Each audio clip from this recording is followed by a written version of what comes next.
Hi, this is Miss Robertson reading The World According to Humphrey, Chapter 13. Thanks, but no thanks. Since Mrs. Brisbane didn't say a word to me on the drive home, I had time to reflect on the last few months. I had not had a bad experience with any of the families I had visited. In fact, they had all been gracious and welcoming, except Miranda's dog Clem, but I knew how to handle him. In return, I'd lent them a helping paw here and there. After all, you can learn a lot about yourself by getting to know other species. I was overdue for trouble, and I was likely to get it at Brisbane's House of Horrors. That's how I pictured her home, decorated with skeletons and bats and eerie jack-o'-lanterns all year long. I was shivering at the picture I had made in my mind when Mrs. Brisbane actually spoke.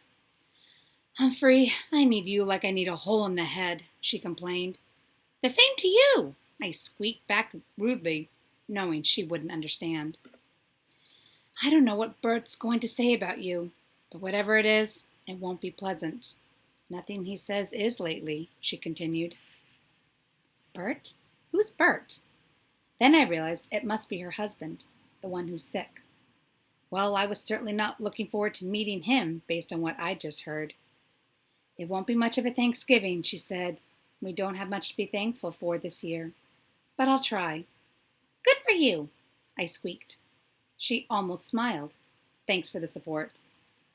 The Brisbane house was yellow with white shutters and lots of big trees.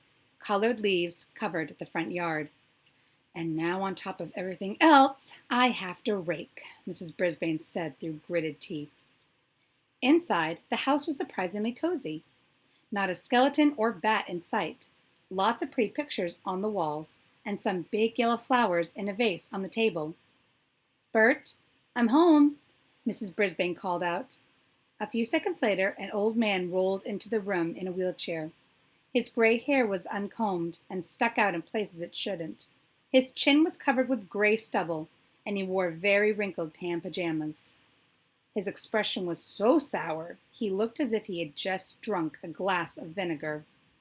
Mrs. Brisbane set my cage on the low coffee table. "We have a guest for the weekend."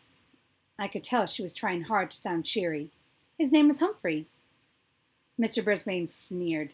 "This is unacceptable. For the little pay you get, that school can't force you to spend your weekend babysitting a rat." I bit my tongue to keep from saying something unsqueakably bad. "They're not forcing me," argued Mrs. Brisbane. "It's just that no one else could do it. Let's not make a mountain out of a molehill." Pardon me, but I resented being called a molehill almost as much as being called a rat. Mrs. Brisbane quickly changed the subject. "I thought you were going to get dressed today." "Why should I? I'm not going to see anybody," Bert Brisbane growled, "except you and the rat." Mrs. Brisbane got up and walked out of the room without saying another word. Boy, nobody in room 26 could get away with talking to Mrs. Brisbane like that. I wished I could send her husband to the Principal Morales' office right now. Everything was real quiet around the house for a while. Mrs. Brisbane changed her clothes to jeans and moved my cage onto a card table in the corner of the living room. Then she sat down and read The Guide to the Care and Feeding of Hamsters and the chart my classmates kept on me. "Looks like your friends have been taking good care of you," she said. "Very, very, very good," I squeaked. She fed me and gave me clean water, and then she and Mr. Brisbane ate dinner in some other room while they watched TV. They went to bed early. I'll bet they didn't say 2 words to each other. Even Miss Mack talked more at home than they did, and she lived alone. The next morning, Mrs. Brisbane was up very early, and soon the house smelled yummy. I thought maybe I would like this Thanksgiving thing after all, at least the good smelling and eating part. What I didn't like about Thanksgiving was Mr. Brisbane. While Mrs. Brisbane was clattering pots and clinking pans and making things smell good, he sat in his wheelchair in the living room and frowned. No, I know a better vocabulary word. Scowled. After a while, he called into the kitchen. "Sue, why don't you stop all that cooking and just sit down for a minute?" Mrs. Brisbane popped her head out the door and said it wouldn't be Thanksgiving without turkey and all the trimmings. Then Mr. Brisbane said he didn't have anything to be thankful for.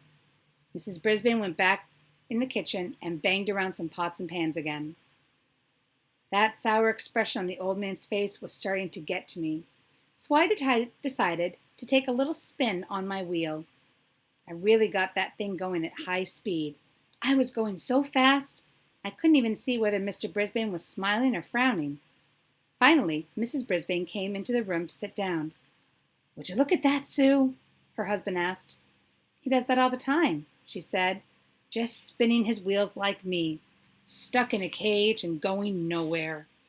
Mr. Brisbane's voice was so grim, I stopped spinning. Ooh, I was a little dizzy. "You're wrong, Bert," said Mrs. Brisbane. "Humphrey's not stuck. He goes everywhere.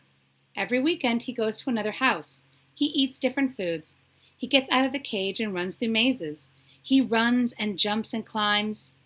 You're the one spinning your wheels and going nowhere. You're stuck in a cage, but it's a cage you made." Well, you could have knocked me over with a feather when I heard Mrs. Brisbane talk that way. Mr. Brisbane was surprised, too. "Do you think I wanted that car to hit me? Do you think that was my choice?" he asked. "Of course not, Bert. I'm so grateful you lived through it. That's the point. You're alive, but you sure don't act like it." With that, Mrs. Brisbane got up and went back into the kitchen. Meanwhile, Mr. Brisbane scowled and frowned and glared at me. Finally, Mrs. Brisbane put the food on the dining room table. I watched them eating their dinner from my vantage point in the table in the living room. They ate, but they didn't say much. "The food is delicious," Mr. Brisbane finally said. That's the nicest thing I heard him say so far. "Thank you," Mrs. Brisbane replied. There was just silence for a while. Then Mr. Brisbane said, "Just think, last year after Thanksgiving dinner, Jason and I threw the football around the backyard. Now I'm stuck here and Jason is in Tokyo." "Let's call him, Bert," his wife suggested. "It's too early there," he said. "We'll have to call later." Football. Jason? Tokyo. You can learn a lot if you stop spinning and start listening. I listened late that night when they called Jason, who turned out to be their grown-up son who was working in Tokyo, which is far, far, far away, even farther than Brazil, according to the maps in room 26. Boy, there were more Mrs. Brisbanes than I'd ever dreamed. One was mean to me. One was nice to students. One was a wife. Another was a mother. One was a cook. One wore dark pantsuits. The other wore jeans. But which one was the real Mrs. Brisbane? That night, as they headed out of the living room and towards the bedroom, I heard Mrs. Brisbane, the wife, say, "I know you think I was being hard on you, Bert, but it really is time for you to think about what you're going to do with the rest of your life." Mr. Brisbane didn't answer. Tip 13. Remember, hamsters are very, very curious. Guide to the Care and Feeding of Hamsters, Dr. Harvey H. Hammer.